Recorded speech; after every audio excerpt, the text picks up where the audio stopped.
right, if I was starting my fitness journey again and I was my young, skinny self, this is what I would do. I would set myself a plan. Like, I know what my goal was.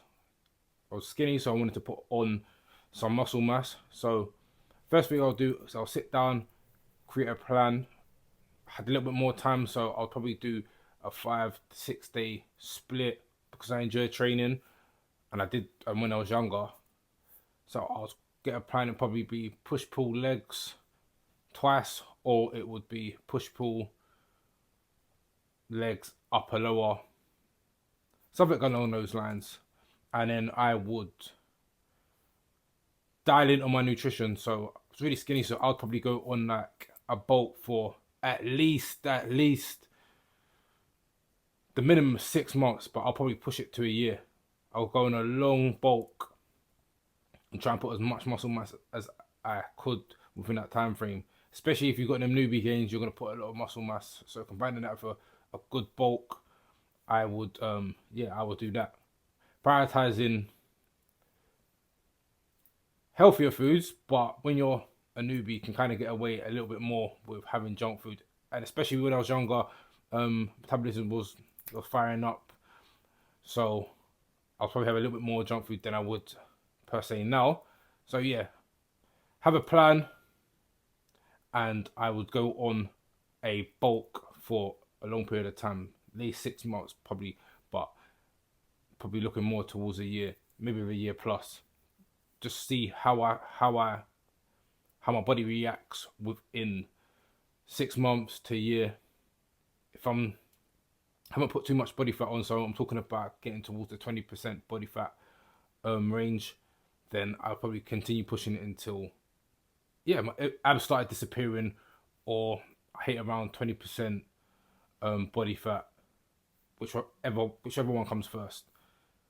Then I would look to train with someone in the gym that's stronger than me, but you just have to be quite careful because a lot of people have their way of doing things, and it might not always be the best for yourself.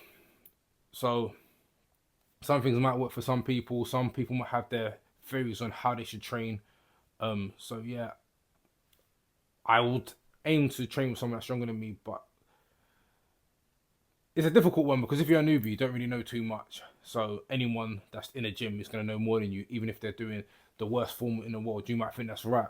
So you got to be quite careful about that. But so I'll probably look to someone that's in pretty good shape and combine that with um, watching a lot of like YouTube videos, YouTube tutorials, just to learn how to do certain exercises properly and safely and the most efficiently for myself.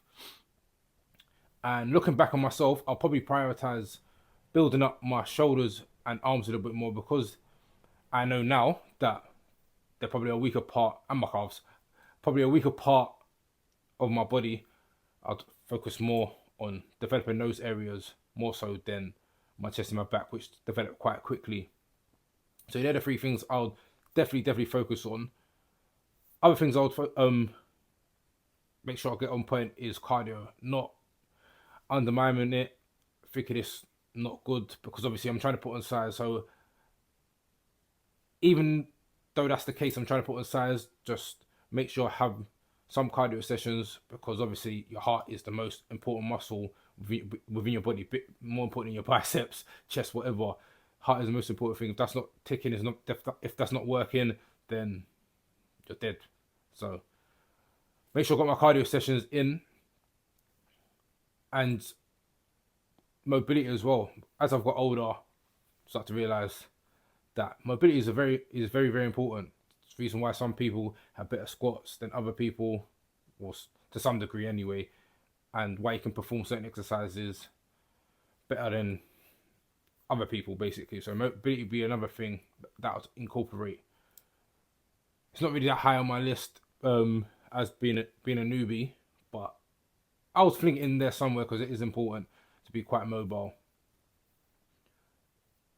Yeah, they're the things that I would prioritize. So a bulk, make sure that I'm in a good surplus, 200 between 200 to 500, depending on how my body reacts. Having a plan, making sure the plan is good.